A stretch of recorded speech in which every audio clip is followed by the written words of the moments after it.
कि अम्बेडकर का विचार को जो फैलाने में समय दिया निर्दोष पासवान जी ने, और अम्बेडकर का मिशन छोड़ के निर्दोष पासवान गए हैं, तो अम्बेडकर का मिशन को आपका चार चांद लगाना चाहते हो, अम्बेडकर को मिशन को आपका आगे लंबा खींचना चाहते हो, अम्बेडकर कमीशन को आप सैल्यूट मारते हो, अम्बेडकर कमीशन को सलाम करते हो, तो ब्राह्मणवाद में आग लगा दो, अम्बेडकर बात स्वीकार कर लो, और तभी तुम्हारा नया पीढ़ी का कल्याण हो सकता है, ऐसे नहीं हो सकता है। इसलिए मैं कहूंगा कि लड़ाई आपका नया पीढ़ी के लिए है, और नया पीढ़ी की अगर नहीं लड़ाई लड़ोगे, इसलिए कि बाबा साहब 1950 में जो संविधान दे करके गए हैं, भारत में लागू है बंधुओं, तब जाकर के ये जो है सभी आपका यहाँ कया करवट हुआ है। आज कया करवट देख लो, पहले संविधान के पहले कि हम लोग का जितने दादी जी से 55 के लोग लेकिन संविधान लागू हुआ, बाबा साहब अम्बेडकर ने जब अधिकार दिए, तो मैं कहूंगा कि जो देह पर चमकती हुई साड़ी है, तो आपका कोई देवी देवता का देन नहीं है, अगर देन है तो बाबा साहब भीमराव अम्बेडकर का देन है कि चमकते हुए साड़ी आपका देह पर चमक रहा है, न तो 10 को 55 के लोग पहनना पड़ता। इसलिए मैं कहूंगा कि ऐसा लाइन खींचने वाले इन्हें दो पासवान को भला ही लोग हे दृष्टि से देखता होगा, लेकिन जिसको समझदारी है, जिनको महापुरुषों के बारे में ज्ञान है, उसी जो प्रतिष्ठा के साथ इन देव पासवान के हम लोग भी देखते थे। इनका लड़ाई महापुरुषों का ये आगे ले जाना चाहते हैं। इसलिए माताएं बहने, भाई नौजवान साथियों, माताएं बहने, ये माथा मुड़ाना इन देव पासवान का कोई हमदर्दी नहीं हुआ, ये ठीक रखना इन देव पासवान का कोई हमदर्दी नहीं हुआ। अगर सर्वेका माथा मुड़ा देता है हमदर्दी नहीं हुआ।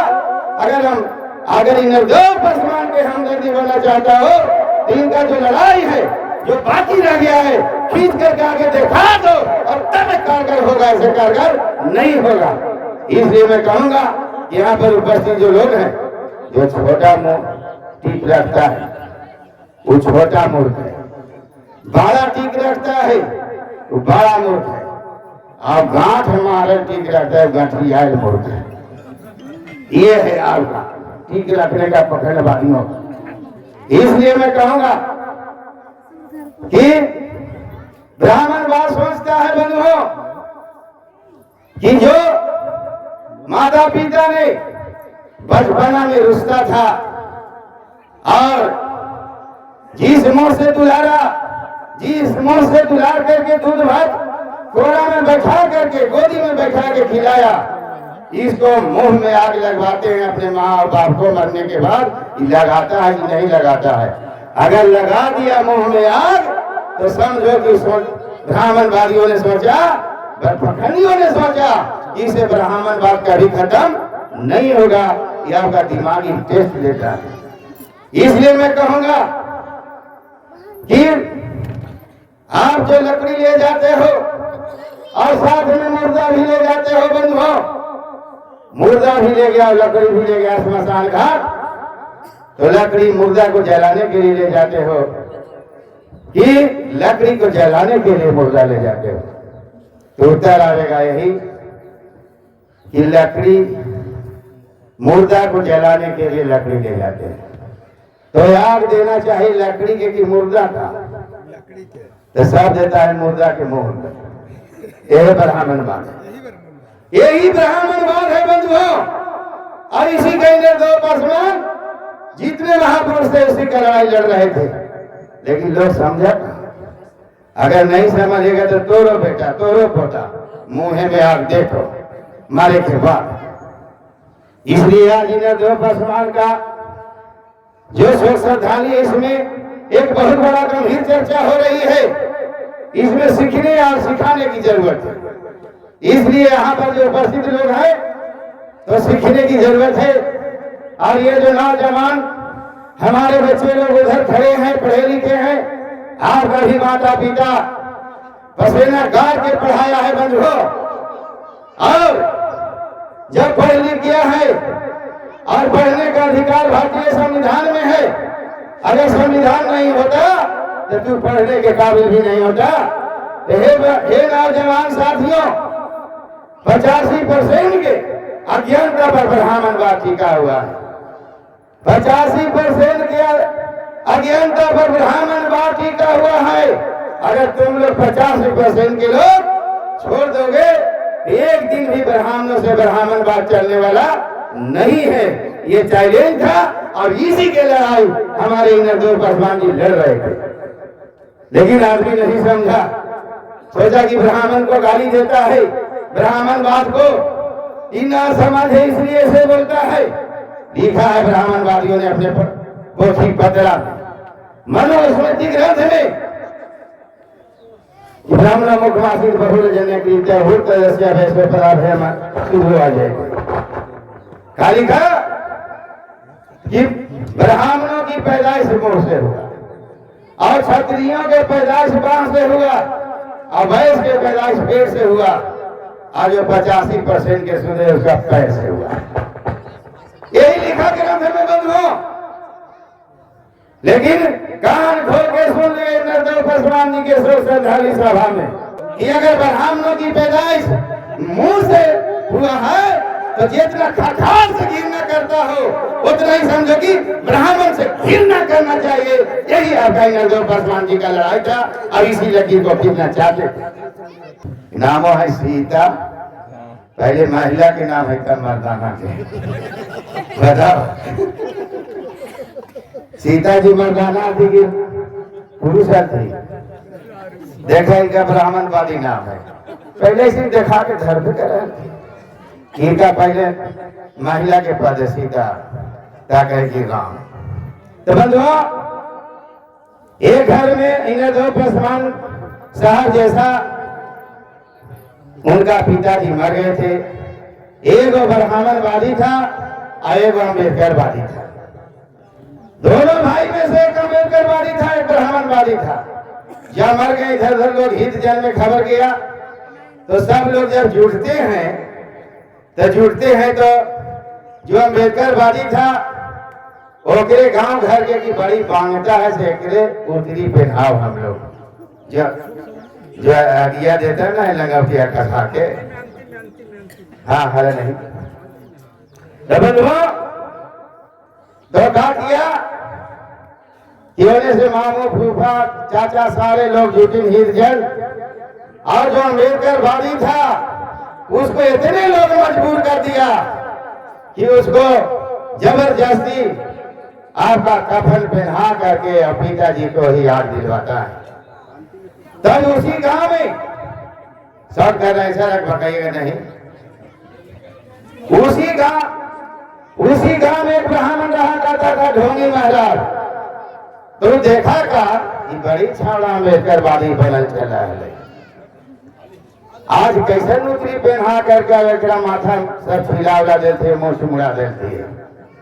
तो ढोंगी महाराज बड़ी खुश था कि हमार लड़ाई का हमारा लड़ाई पड़ता हो, हमार लड़ाई तो मामू लड़ता हो, हमार लड़ाई तो मौसा लड़ता हो। इतने दिमागी गुलाम बना ले, हमार लड़ाई तो घोटिया लड़ता हो, हम तो बैठ के आराम से ओहे आपका जो है से कि ढोंगी महाराज उसी गांव में सोच रहा था और इतना खुशी था कि सोच करके कि बड़ा जो है से कि हम तरह से एक संगीत गा रहा था। जो संगीत क्या गा रहा था ढोंगी जी कि तनी सुना जजमान तनी सुना जजमान तनी सुना जजमान तोरा न कहियो बने देवो विद्यमान तनी सुना जजमान तोरा न कहियो बने देवो विद्यमान तनी सुना जजमान गोबरा के हम ही बनवही गणेश भगवान तनी सुना जजमान तोरे ऐसे पढ़ल लिखल के तोरे ऐसे पढ़ल लिखल से गोबरा के करावही प्रणाम तनी सुना जजमान तोरा ना कहीं बने देवो की जमान। तरी सुना जजमान गीत गा रहा भगवान, इतना खुशी में गीत गा रहा था।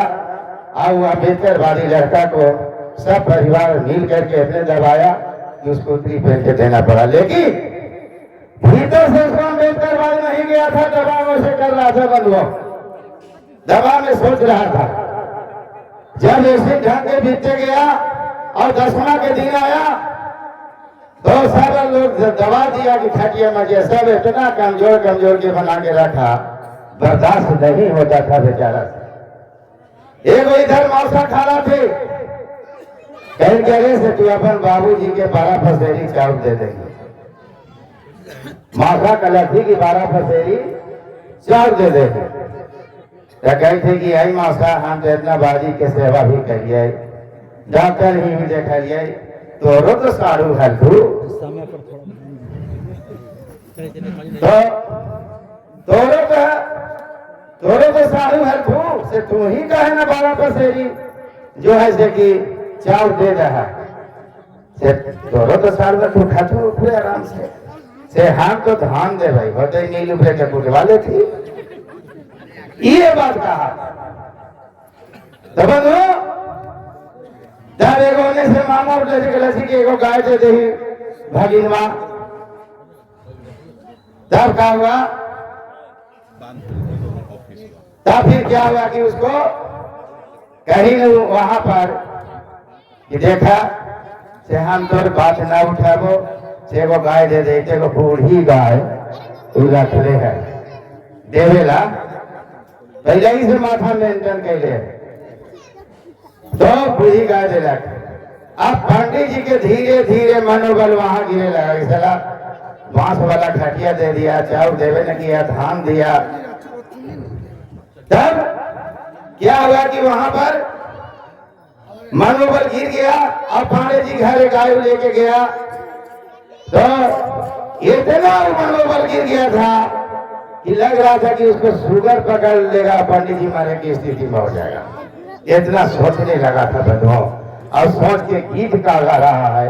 तहिया कैसे गया हुआ 10वां के दिन, कैसे जो दान लेके गया उस दिन कैसे गीत गा रहा है, से कान खोल के सुनिए। तनी सुन जजमान, तनी सुन जजमान, तनी सुन जजमान, लगई थवा तोहरा कुछे हो गेलोगे आन। तनी सुन जजमान, लगई थवा तोहरा कुछे हो गेलोगे आन। तनी सुन जजमान। अरे बाबूजी के कमवा में गया कैला दान। तनी सुन जजमान, काके तू देला भिया तो चार भियान। तनी सुन जजमान,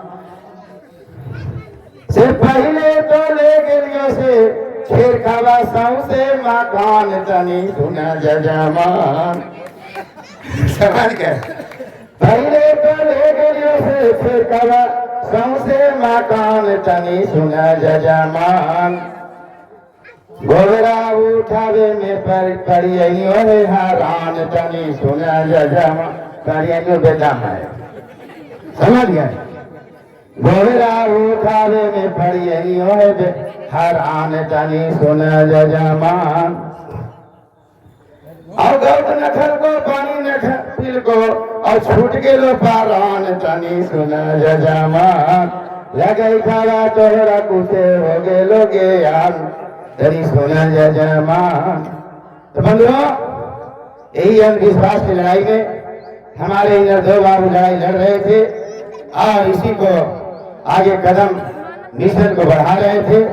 इसलिए मैं कहूंगा कि जिस मंदिर में अपमान दे रहा उस मंदिर में क्यों जाते हो जनाब, जिस मंदिर में अपमान दे रहा उस मंदिर में क्यों जाते हो। राम राज की खत्मा है, अब भीम राज की बारी है। अगर भीम विचार से नहीं समझा तो समझो भरस दिमाग तुम्हारी है, भरस दिमाग तुम्हारी है, भरस दिमाग तुम्हारी है। क्रांति मरते नहीं दफना दिए जाते हैं, समझ गए। ये दफनाता है, ब्राह्मणवादियों ने दफनाता है। क्रांतिकारी मरते नहीं, दफना दिए जाते हैं। और कब्र खोद के देखो तो जिंदा ही पाए जाते हैं, जिंदा ही पाए जाते हैं, जिंदा ही पाए जाते हैं।